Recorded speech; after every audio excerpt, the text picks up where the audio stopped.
Breaking news mga kababayan. Nako po, magandang balita ito. Itong impeachment ni Sara, inaakyat na po sa Korte Suprema mga kababayan. Tila ibabasura na naman ng Korte Suprema. Kaya ngayon po, si Atty. Trixie, binakbakan itong si Luistro. Dahil itong proseso ng impeachment ginagawa ng mga kawatan sa Kongreso. Nakita nyo naman, yung mga nag-iimbestiga ay puro miyembro ng mga korap na politiko. Diyan sa Kongreso, halos lahat sila. Bilang na bilang sa daliri yung mga matitinong mga politiko. Mga kababayan, kaya dito si Atty. Trixie hindi na nakapagpigil. Binanatan ng husto itong si Luistro. Kasi nga, akala mo kung sino. Ayan, binakbakan. Hindi pa nagbabayad ng utang kay BP Sara. Akala mo kung sino na. Ayan ang sinasabi ng mga taong bayan. Kaya dito, ayun, sinampal ng katotohanan itong si Luistro. Sabi dito mga kababayan, ang title, Atty. Trixie, tinuligsa ang proseso ng impeachment versus Sara sa committee ni Luistro. Halaka, ang kapal ng muka. Sabi dito mga kababayan. Panoorin po natin paano nagisa sa sariling mantika itong si Luistro. Sila De Lima, sila Terry Ridon na mukhang kokey. Yan ang sabi ng isang nagko-comment. Akala mo kung sino, kaya nasibak dahil sa korupsyon. Akala mo sinong mga malilinis ang mga kupal na ito. Mas kupal pa sa makapal na semento ng flood control. Kaya mga kababayan, panoorin po natin paano na buglak ang mga kawatan sa Kongreso. Ito po. Sinabi pa ni Congresswoman Luis ko, ang interpretation ng ang ibig sabihin daw ng mini trial ay clarificatory questions lang. Kung clarificatory pala, bakit nagpapatawag sila ng documents? Bakit may mga issuance of subpoena duces tecum? Hindi yan clarificatory question. Ano yung ika-clarify mo? Yeah, in fact, dun sa issuance ng mga subpoena duces tecum, kailangan in relation dun sa ika-clarify nila sa existent attachments. Hindi yung magpapasubpoena ka ng mga matters that are not contained in the, not proven or not contained within the complaint. Kailangan yung clarification will just make something already clear.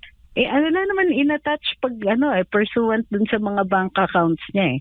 So ngayon, magpapatawag sila ng records. Hindi clarificatory yan. Establishing pa lang a fact yan.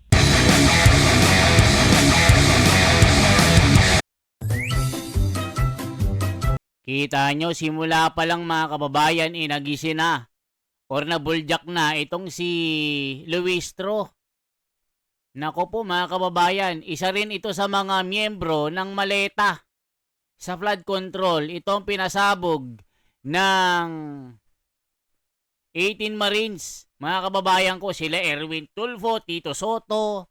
Kaya itong si Pinky, mga kababayan, pilit pinagtatanggol ang kanyang best friend na BFF na talagang binuljak ni Marcoleta. Alaka! Pag-usapan po natin itong naganap na impeachment hearing or itong pagdinig dun sa impeachment complaints laban kay Vice President Sara Duterte kamakailan, attorney, at siyempre inaging issue yung hindi pagbitaw o pagsipot, pagdalo ng Vice Presidente dyan nga sa ginagawang deliberasyon ng House Committee on Justice. Attorney, batay ba sa ating konstitusyon o itong sa House Rules, talaga bang mandatory na dumalo itong Vice Presidente o yung respondent doon po sa isang pagdinig? Actually, madiin ngang sinasabi ng Vice Presidente at kanyang legal team na wala namang patakaran, walang rule na nagsasabi na kailangan dumalo ang respondent.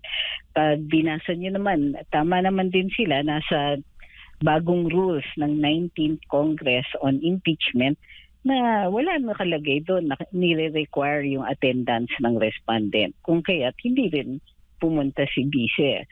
But at the same time, meron din silang question tungkol dun sa pag-execute ng Committee on Justice ng kanilang evaluation sa sufficiency in form, substance, and grounds at dun sa kanilang paraan para maghanap ng probable cause dahil yung pag-execute nga nila, ang interpretation nila ay parang mag-conduct nga ng tila mini trial. So, kung dadating si Vice Presidente, it is as though ina-approve niya yon o nakikisama siya doon sa interpretation nila na ang depensa naman sinasabi na unconstitutional yon. So, pag dumalo siya, parang affirmation ng interpretation ng Committee on Justice sa kanilang role dito sa impeachment. Opo. Sabi pa nga ng House Committee on Justice Chairperson na si Congresswoman Jervil Luistro, attorney, na maaring maituturing na culpable violation of the Constitution. Itong hindi nga pakikilahok ng Vice Presidente dyan po sa deliberasyon ng impeachment complaints. Sang-ayon ho ba kayo dito sa ganitong interpretasyon?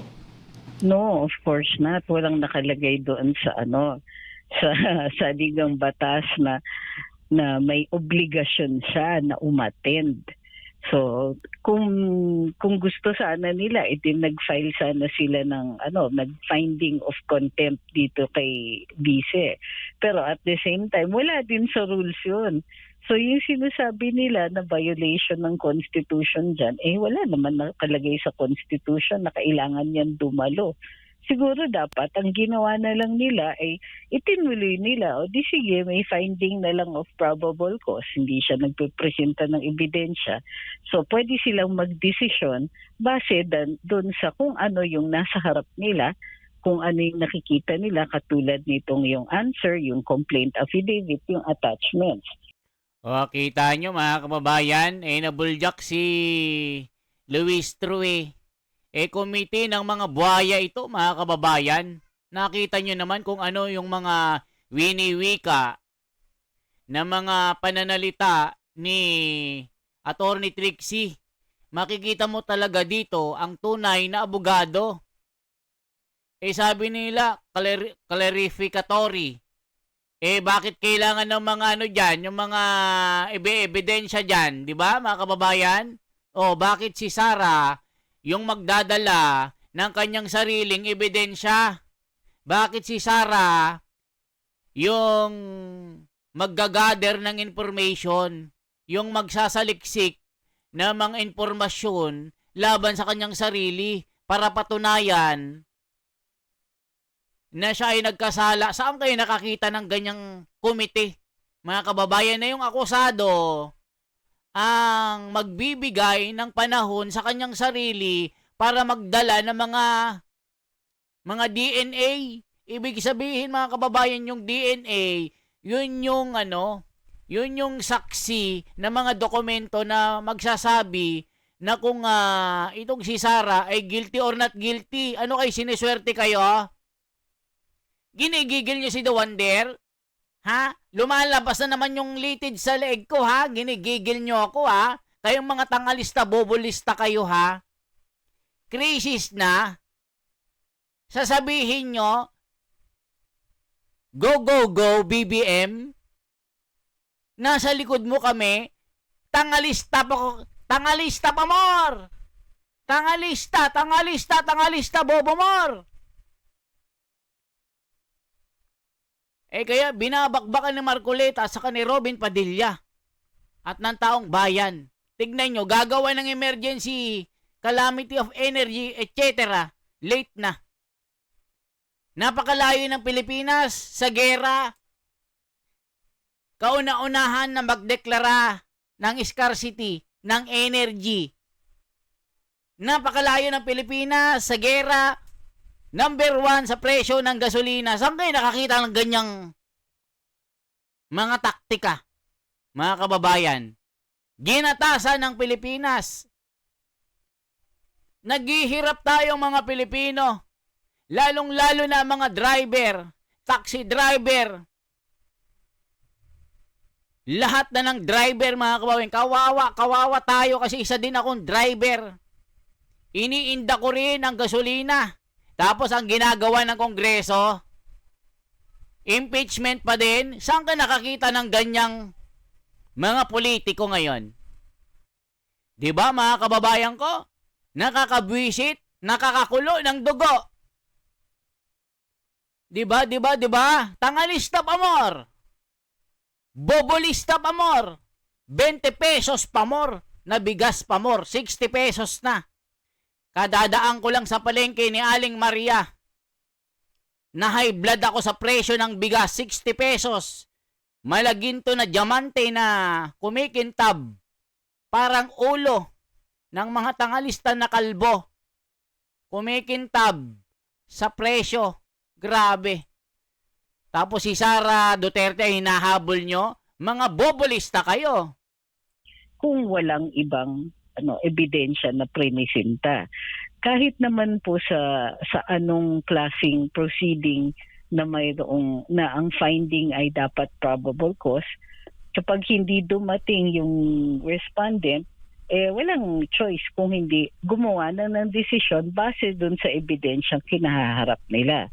Walang threats, walang may culpable violation of the Constitution. Walang ganon. Parang overreaching at saka overstepping ng mandato nila itong Committee on Justice. Opo, at maituturing din na isang legal strategy po ito ng depensa, yung hindi pagdalo ng Vice Presidente. Tama ho ba, Attorney? Ay, pwede rin naman po. Pero simple lang kasi para sa kanila ang pag-explain nila eh. Basta dahil hindi tama yung ginagawa ng Committee on Justice, hindi sila makikilahok. It's not even a strategy. Kasi nga, kung pupunta sila, di parang winave ng Vice Presidente yung karapatan niyang questionin o yung hindi niya pagsang-ayon dun sa interpretasyon ng Committee on Justice sa kanilang sariling rules. Opo. At para bang ang dating, para bang kawalan o hindi matutuloy o hindi magpo-proceed itong impeachment dahil wala ang Vice Presidente? Parang ganun po, Attorney. Ano ba yung magiging epekto po noon? Takbo sa impeachment proceedings, yung hindi naman pagdalo nitong ng pangalawang Pangulo? Well, actually, interpretation uli yan ng Committee on Justice. Dahil nga, kung ganito lang, ang finding lang naman ay probable cause, magdesisyon sila base dun sa ebidensya na hawak na nila, na ipresenta na. Hindi naman nila pwedeng gamitin yung hindi pagdalo ng Vice Presidente para itigil lahat ng mga proceedings. Wala rin nakalagay na ganon. So, kahit sarili nilang rules, halimbawa, pag hindi nag-file ng answer yung respondent, considered lang, di ba, nakalagay sa rules, considered controverted. Ibig sabihin, kahit hindi magbigay ng answer ang vice, dito, in this case, hindi nagbigay ng answer si Vice Presidente, merong effect at very specific sa rules nakalagay. Pero tignan niyo yung decision nila dun sa hindi pag-file ng answer. Hindi binaliwala nila yung mga assertions na dun sa final ni Vice. Pero what they could have done was simply follow the rules at sabihin nila na sige, controverted na lang lahat. Hindi. Ang ginawa nila, parang tinanggap nila yung mga nasa complaint as though totoo lahat. Controverted nga, yun ang ibig sabihin nun, hindi mo pwedeng i-establish as a fact. So, sariling interpretations ng Committee on Justice, ng sarili nilang rules, taliwas. So, again, sila yung gumagawa ng effect nito. Pati yung decision na dapat ginagawa na nila on probable cause, hindi nila itinutuloy kasi muli, sila hindi sumusunod sa sarili nilang rules. O, kita nyo?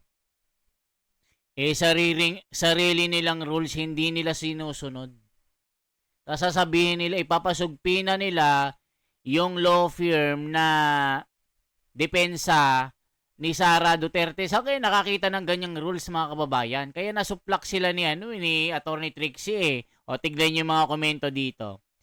Very bright statement ni Attorney Trixie. Iba talaga ang tunay na abogado. Grabe, utang ng Pilipinas umabot ng 19 trillion. Grabe naman yan.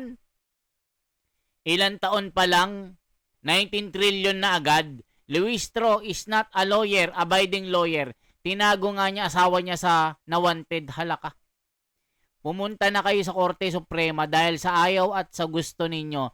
Babaluktutin talaga nila ang lahat ng uri ng bendalo, batas at pag-interpret sa batas na impeachment. Nako po, mga kababayan ko. Umabot na ng 19 trilyones ang utang ng Pilipinas. Halaka, grabe na ito. Tapos nanakawin lang ng mga corrupt na ito, grabe. At kung maalala po ninyo, attorney, itong si Congresswoman Luisto, sinabi pa niya na dapat yung Vice Presidente ang personal na humarap at magpresenta ng kanyang ebidensya. So hindi na pwede maging yung mga abogado o legal counsel ng pangalawang Pangulo, attorney, na humarap doon sa pagdinig. Yun na nga isa pa yun. In theory, pwede yung mga lawyers, di ba? Walang dahil mayroon kang kinatawan na pinapunta.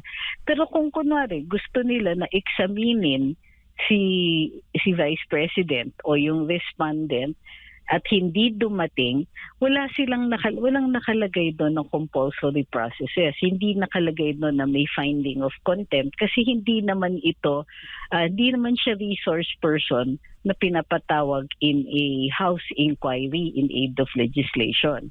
Kasi sa rules doon sa inquiry, pwede kang mag-find in contempt.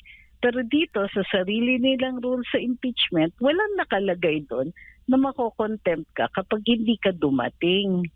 So, hindi ko alam kung saan nila hinuhugot yung interpretations nila.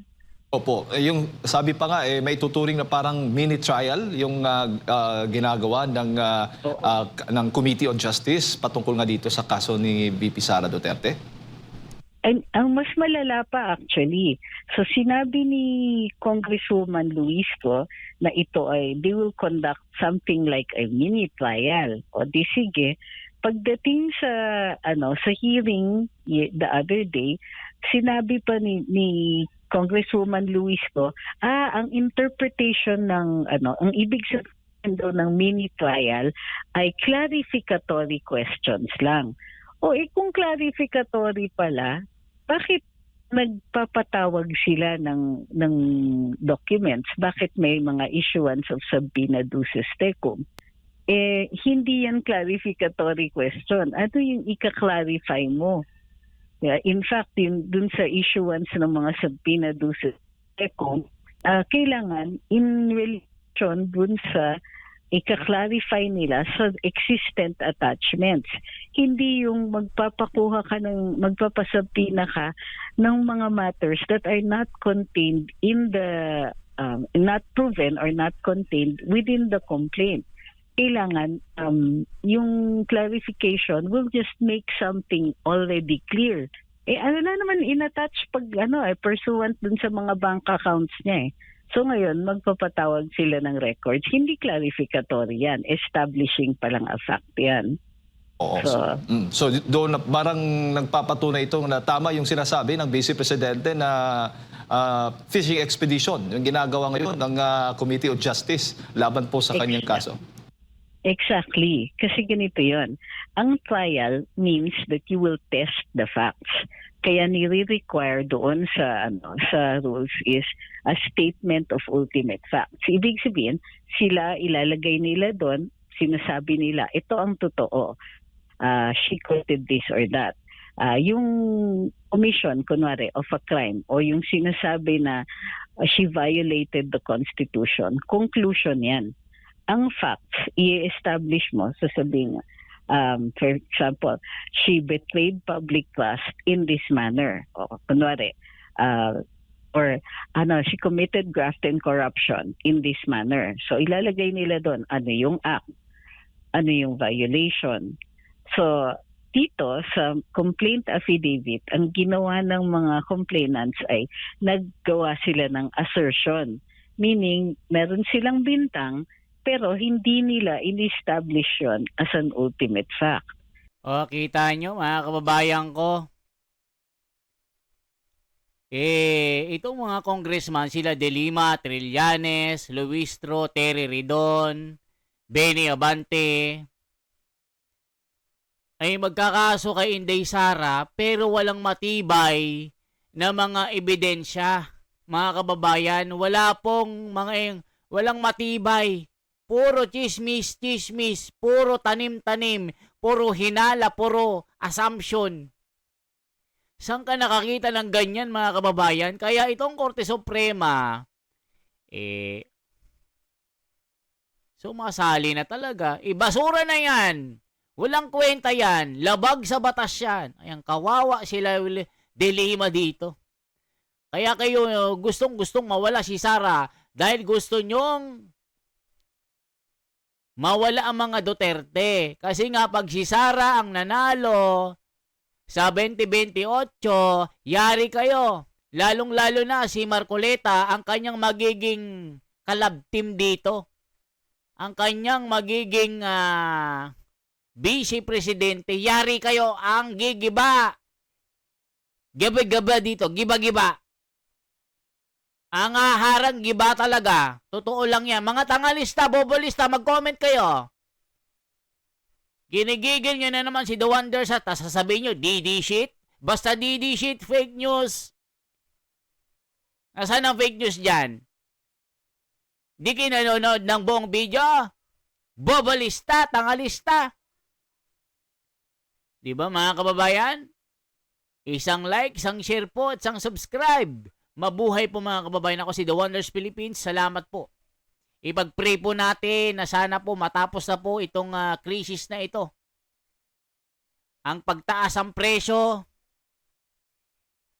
sanhi po ng kawalang aksyon ng mga namumuno sa bansa. Sanhi rin ito ng mga kawatan na sinasamantala ang krisis na digmaan sa gitnang silangan. Hindi pa nakakabili ng bago. Yung inventory nila na dati nang binili sa murang halaga, ang ginawa nila, itinaas hanggang kisame, hanggang langit ang presyo. Anong ginawa? Ayun, ginatasan ng taong bayan. Ang DOA, anga. Ano, may komisyon kayo? Magkano kinita nyo? 3 billion per day? Kaya kayo nabuljak ni Marcoleta dyan, mga bobo kayo. Yan ang sabi ni Pedro Damaso ng Tanglad, Batangas. Dating tangalista pero ngayon nagbago na. Papanig na sa katwiran gaya ni The Wonders Philippines. Kay Marcoleta tayo. Ang katwiran ang mananaig. Batas ay batas. The final arbiter, ang Korte Suprema, ang susundin, ibasura ang impeachment na yan. Mga kupal kayo. Yan ang sinasabi ng taong bayan, lalong-lalo na si Gaspar Beltran ng Cebu City. Shout out sa inyo. At ito pa ang sinabi ng mga nagkokomento. Dami nating viewers, 900,000. Ito po yung comment to. Kita nyo mga kababayan ko. Basahin lang natin to. Anong sabi dito? Ayan, maganda po yan. Di ba? Anglita Menyado. Ayan o. Di ba? Salamat po sa inyo mga kababayan. Mabuhay po.